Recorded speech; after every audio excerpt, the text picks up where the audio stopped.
Hi friends, எல்லாருக்கும் வணக்கம். இன்றைக்கி குக்கிங் வீடியோவில் பீட்ரூட் பச்சடி செஞ்சு கட்ட போகிறேன்.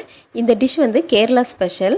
நம்ம எப்போவுமே பொரியல் செஞ்சு சாப்பிட்றதுக்கு இது கொஞ்சம் டிஃப்ரெண்ட்டாக இருக்கும். அதை எப்படி செய்யலான்னு பார்க்கலாம். வாங்க நம்ம கிச்சனுக்கு போகலாம். ஃபஸ்ட்டு மீடியம் சைஸில் ஒரு பீட்ரூட் எடுத்துக்கோங்க. அதை நல்லா துருவி வச்சுக்கோங்க. அப்புறமா ஸ்டவ்வில் ஒரு கடாயை வச்சு அதில் ஒரு ஸ்பூன் தேங்காய் எண்ணெய் ஊற்றிக்கோங்க. எண்ணெய் நல்லா சூடானதும் அதில் நம்ம துருவி வச்சுருக்கிற அந்த பீட்ரூட்டை சேர்த்து நல்லா வதக்கணும். ஒரு 3 நிமிஷம் வதக்குனா போதும். லைட்டாக அந்த பச்சை வாசனை போகிறதுக்காக லைட்டாக வதக்கிக்கணும்.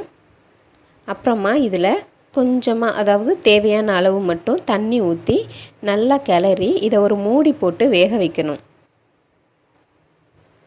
ஒரு 5-7 நிமிஷம் இது வேகணும். இது வேகட்டும். அதுக்குள்ளே நம்ம மசாலா அரைச்சிட்டு வந்துடலாம். ஒரு மிக்ஸி ஜாரில் 1/4 கப் தேங்காய் துருவல் எடுத்துக்கோங்க. அதில் 1/2 ஸ்பூன் ஜீரகம், 1/2 ஸ்பூன் கடுகு, அப்புறம் ஒரு பச்சை மிளகாய். நான் பசங்களுக்கு காரமாக இருக்குங்கிறதுக்காக 1 சேர்த்துருக்கேன். நீங்கள் காரம் சாப்பிடுவீங்கன்னா 2 பச்சை மிளகாய் சேர்த்துக்கோங்க. ஒரு சின்ன பீஸ் இஞ்சி. இதில் கொஞ்சமாக தண்ணி ஊற்றி நம்ம அரைச்சிட்டு வந்துடலாம். மசாலா அரைச்சாச்சு. இப்போது பீட்ரூட் நல்லா வதங்கிருச்சு. தண்ணி எல்லாம் சுண்டி நல்லா வதங்கி சுருண்டு வந்துருச்சு. இந்த ஸ்டேஜில் நம்ம அரைச்சி வச்ச மசாலாவை சேர்த்துக்கலாம். இப்போது இந்த மசாலாவோட பச்சை வாசனை போகிற வரைக்கும் நல்லா இதை கிளறி விடுங்க.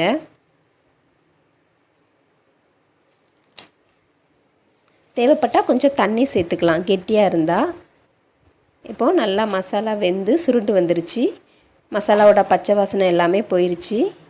இப்போது இதில் புளிப்பான தயிர் சேர்க்கணும். தயிர் வந்து 4-5 ஸ்பூன் வரைக்கும் சேர்த்துக்கலாம். கிட்டத்தட்ட 1/4 கப் சேர்க்கணும்.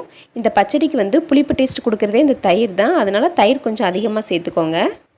இப்போ பச்சடிக்கு தேவையான அளவு உப்பு சேர்த்துக்கலாம். இது கெட்டியாக இருந்துச்சுன்னா கொஞ்சமாக தண்ணி சேர்த்து நல்லா கிளறி விட்டுக்கோங்க. கிளறியாச்சு. இப்போ வந்து இது ஒரு 2 நிமிஷம் மட்டும் கொதிச்சா போதும். நல்லா கொதிச்சிருச்சு. இப்போ இதை இறக்கி வச்சுட்டு நம்ம தாளித்து ஊற்றிடலாம். தாளிக்கிறதுக்கு 2 டேபிள் ஸ்பூன் தேங்காய் எண்ணெய் ஊற்றிக்கோங்க. இது கேரளா ஸ்பெஷலுங்கிறதுனால தேங்காய் எண்ணெய் ஊற்றிருக்கோம். ஒருவேளை உங்களுக்கு தேங்காய் எண்ணெயோட ஸ்மெல் பிடிக்கலன்னா ரீஃபைண்ட் ஆயிலோ இல்லைனா கடலெண்ணெயோ சேர்த்துக்கலாம். எண்ணெயில் கடுகு, ஒரு வரமிளகா, கொஞ்சமாக கருவேப்பிலை, இவ்வளோத்தையும் தாளித்து அந்த பச்சடியில் நம்ம சேர்த்துக்கலாம். இப்போ தாளித்து ஊற்றியாச்சு. சூப்பரான கலர்ஃபுல்லான பீட்ரூட் பச்சடி ரெடி ஆயிடுச்சு. இதை ரொம்ப ஈஸியாக சட்டுன்னு செஞ்சு முடிச்சிடலாம். எப்போவுமே பொரியல் செஞ்சு சாப்பிட்றதுக்கு இது ஒரு டிஃப்ரெண்ட் டேஸ்ட்டோடு இருக்கும். நீங்களும் ட்ரை பண்ணி பாருங்கள். இந்த வீடியோ உங்களுக்கு பிடிச்சிருந்தா லைக் பண்ணி ஷேர் பண்ணுங்கள். இதே மாதிரி வீடியோவை நீங்கள் தொடர்ந்து பார்க்கணுன்னா என்னோடய சேனலை சப்ஸ்கிரைப் பண்ணி பக்கத்தில் இருக்கிற பெல் ஐக்கானையும் கிளிக் பண்ணிடுங்க. தேங்க்ஸ் ஃபார் வாட்சிங். பாய்.